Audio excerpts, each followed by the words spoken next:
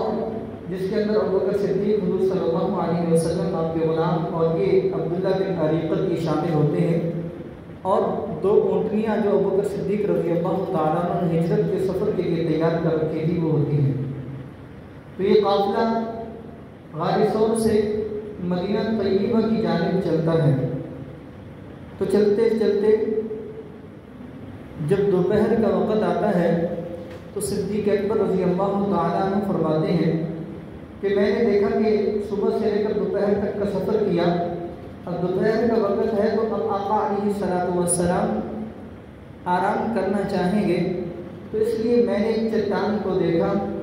تو میں نے حضور صلی اللہ علیہ وسلم سے عرض کیا، یا رسول اللہ آپ ٹھہریے، میں آرام کا انتظام کرتا ہوں۔ ابوبکر صدیق رضی اللہ تعالیٰ عنہ اس چٹان کے پاس گئے اور اس چٹان کے نیچے جو ہے وہ صفائی کی، پھر آقا علیہ السلام کو بلایا اور آقا علیہ السلام سے عرض کیا، یا رسول اللہ آپ آرام فرمائیں، یہ دوپہر کے وقت کا آرام ہے۔ تو اس سے ایک سنت یہ بھی معلوم ہوئی کہ سفر جو ہے وہ صبح صبح کرنا چاہیے، اور دوپہر کے وقت جو ہے انسان کو آرام کرنا چاہیے، اور دوپہر کے وقت کے آرام کو قیلولہ کہتے ہیں، اور یہ قیلولہ سنت ہے۔ چاہے آپ گھر کے اندر ہیں، سفر کے اندر ہیں، کہیں پر بھی ہیں، دوپہر کے وقت کا آرام یہ کیا ہے؟ سنت ہے۔ چاہے گرمیوں کا موسم ہے، سردیوں کا موسم ہے، اور دوپہر کے وقت کا آرام کتابوں کے اندر لکھا ہے کہ انسانی دماغ کے جو خلیے ہوتے ہیں وہ صبح صبح بہت اچھا کام کرتے ہیں۔ کوئی بھی کام ہے تو صبح کے وقت انسان اٹھ کے کرتا ہے تو وہ اس کا ساتھ دیتے ہیں، لیکن صبح سے لے کر دوپہر تک وہ کام کرتے کرتے تھک جاتے ہیں۔ اگر دوپہر کے وقت ان کو کچھ آرام کا موقع مل جائے تو پھر اٹھنے کے بعد یہ بالکل تر و تازہ ہو جاتے ہیں اور تازہ دم ہو کے پھر اپنے کام میں لگ جاتے ہیں۔ لیکن اگر دوپہر کے وقت آرام نہ دیا جائے تو ان کے اندر کیا ہوتی ہے؟ بے چینی سی رہتی ہے، اور انسانی جسم کے اندر پھر چڑچڑاپن اور اس طرح کی دیگر جو ہے وہ چیزیں پیدا ہو جاتی ہیں۔ تو اس لیے دوپہر کا قیلولہ یہ سنت ہے۔ اگر آپ کو نیند نہیں آتی پھر بھی 10-15 منٹ کے لیے اگر آپ چارپائی پہ لیٹ جاتے ہیں تو اس طرح بھی ان خلیوں کو جو ہے وہ سکون ملتا ہے۔ ہمارا صحیح کہا کرتے تھے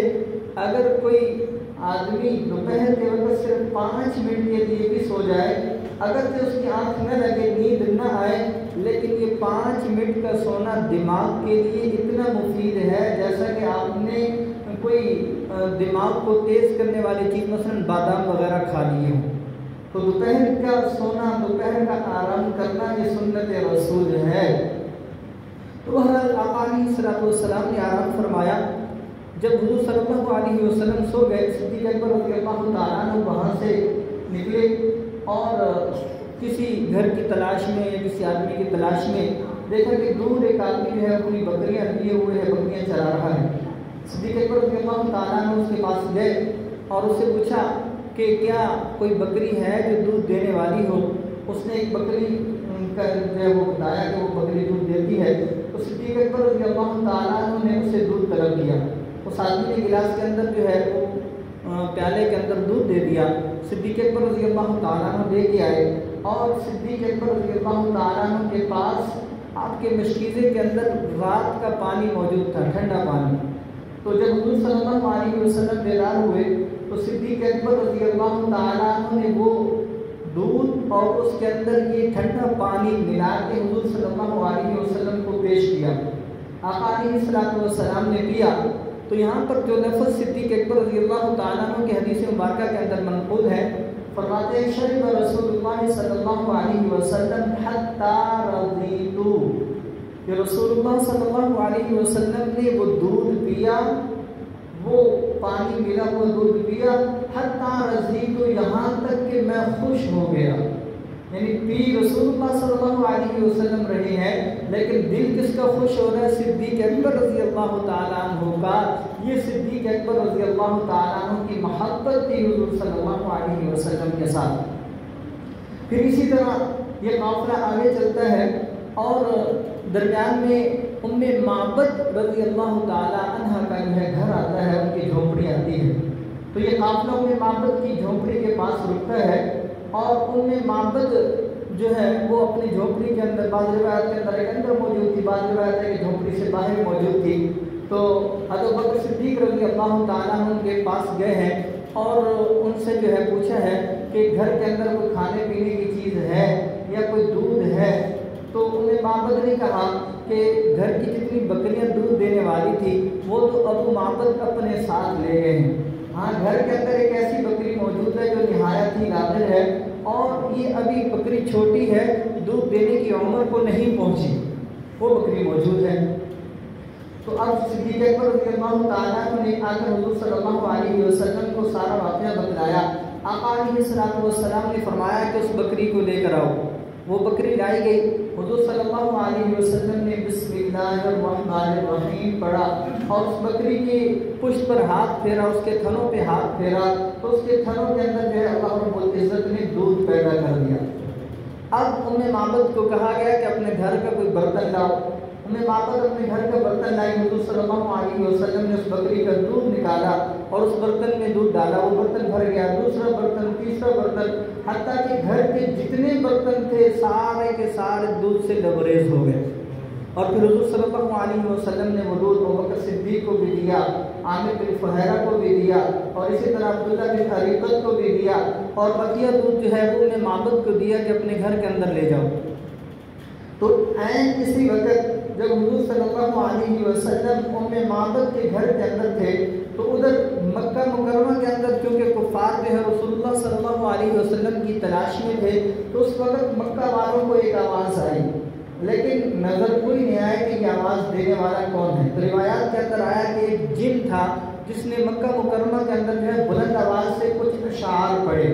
جن اشعار کا ترجمہ یہ تھا کہ صدیق اکبر رضی اللہ تعالیٰ عنہ اپنے ساتھیوں کے ساتھ معبد کے گھر سے نکلے ہیں اور وہ اپنے ساتھ ہدایت لے کر آئے ہیں، جو بھی ان کا یار بنے گا، جو بھی ان کا ساتھی بنے گا وہ ہدایت پا جائے گا، اور جو بھی ان کی مخالفت کرے گا وہ خیب و خاسر ہو جائے گا، وہ ناکام و نامراد ہوگا۔ مکہ والے بڑے حیران ہوئے، اور روایات کے اندر آتا ہے صحابہ کرام فرماتے ہیں کہ ہم نے یہ آواز سنی، پورے مکہ کے اندر یہ آواز سنائی دی، لیکن آواز دینے والا یا اشعار پڑھنے والا جو ہے وہ ہمیں دکھائی نہ دیا۔ تو بہرحال معبد کے گھر سے نکلے ہیں اور پھر سفر جو ہے آگے جاری ہو گیا۔ اور اسی طرح پھر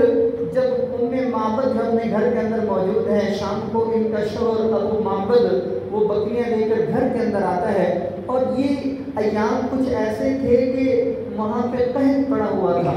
اور پہاڑوں کے اندر جو ہے گھاس وغیرہ بارش نہ ہونے کی وجہ سے ختم ہو چکا تھا، اور ان کی بکریاں جو ہے بہت لاغر اور کمزور ہو چکی تھی۔ تو ابو معبد جب گھر کے اندر آتے ہیں، دیکھتے ہیں کہ گھر کے سارے برتن دودھ سے بھرے ہوئے ہیں اور گھر سے جو ہے بڑی خوبصورت جو ہے خوشبو آ رہی ہے۔ تو معبد سے پوچھا کہ یہ کیا ماجرا ہے، آج میں گھر کے اندر کچھ تبدیلی دیکھ رہا ہوں، گھر نورانی نورانی سا لگ رہا ہے، اور گھر کے اندر یہ دودھ کہاں سے آیا، حالانکہ ہمارا تو کوئی ایسا جانور نہیں جو اتنا دودھ دے۔ تو معبد رضی اللہ تعالیٰ عنہ نے بتلایا کہ اس طرح ایک خوبصورت حسین و جمیل نوجوان وہ ہمارے گھر کے اندر آیا تھا، اور یہاں پر معبد نے پھر رسول اللہ صلی اللہ علیہ وسلم کا نقشہ، آقا علیہ السلام کا چہرہ، آقا علیہ السلام کی زلفیں، آپ کی آنکھیں، آپ کے جو ہے رخسار مبارک، اس کا کچھ نقشہ کھینچا ہے۔ احادیث کی کتب کے اندر جو ہے معبد کی روایت موجود ہے، جہاں پر معبد رضی اللہ تعالیٰ عنہ نے خصائل نبوی کے حوالے سے جو ہے ذکر کیا، اور ابو معبد کو رسول اللہ صلی اللہ علیہ وسلم کا چہرہ مبارک، رخسار مبارک، آپ کے اوصاف، آپ کا بولنا اور آپ کا چلنا سب بیان کیا ہے، اور علماء نے اس پر بڑی بڑی کتابیں لکھی ہیں۔ اگر صرف اسی پر بیان کیا جائے تو ایک دو جمعے اسی پر لگ جائیں گے کہ معبد نے رسول اللہ صلی اللہ علیہ وسلم کی توصیف کس انداز میں بیان کی، آپ کا چہرہ، آپ کا اٹھنا بیٹھنا، آپ کا بولنا اور آپ کا کلام کرنا، آپ کا اپنے ساتھیوں کے ساتھ جو ہے وہ رویہ بیان کیا، اور آپ کی برکتیں، آپ کی رحمتوں کا تذکرہ کیا ہے۔ دوبارہ ابو معبد کہنے لگے، ہاں یہ تو وہی عربی شخص ہے، یہ تو وہی ہستی ہے کہ جن کو مکہ والے تلاش کر رہے ہیں، اور مکہ والوں نے ان پر انعام مقرر کیا ہے کہ اگر کوئی آدمی محمد رسول اللہ کو پکڑ کے لائے گا یا ان کے ساتھی ابو بکر کو پکڑ کے لائے گا تو ان کو ہم 100 اونٹ ایک آدمی کی دیت انعام دیں گے۔ ابو بکر کے سر پر بھی 100 اونٹوں کا انعام مقرر کیا، اور رسول اللہ صلی اللہ علیہ وسلم کے سر مبارک پر بھی 100 اونٹوں کا انعام مقرر کیا۔ بہرحال ابو معبد اور معبد اسی وقت دونوں جو ہے وہ اسلام انہوں نے قبول کیا، اور روایات کے اندر آتا ہے کہ پھر یہ بکری حضرت عمر رضی اللہ تعالیٰ عنہ کے دور خلافت تک زندہ رہی اور ہمیشہ دودھ دیتی رہی۔ رسول اللہ صلی اللہ علیہ وسلم کے دست مبارک کی، آپ کے ہاتھ مبارک کی یہ معجزہ تھا کہ وہ بکری جب تک زندہ رہی دودھ دیتی رہی، کبھی ایسا دن نہیں آیا کہ اس نے دودھ نہ دیا ہو۔ اور پھر صحابہ کرام جاتے تھے، اس بکری کو دیکھتے تھے، آقا علیہ السلام کا یہ معجزہ جو ہے وہ یاد کیا کرتے تھے۔ تو بہرحال یہ دونوں حضرات جو وہ اسلام انہوں نے قبول کیا، اور ادھر چونکہ لوگوں کے اندر یہ خبر پھیل چکی تھی کہ رسول اللہ صلی اللہ علیہ وسلم کے سر مبارک پر جو قیمت مقرر کی گئی ہے، ابو بکر صدیق کے سر پر قیمت مقرر کی گئی ہے، تو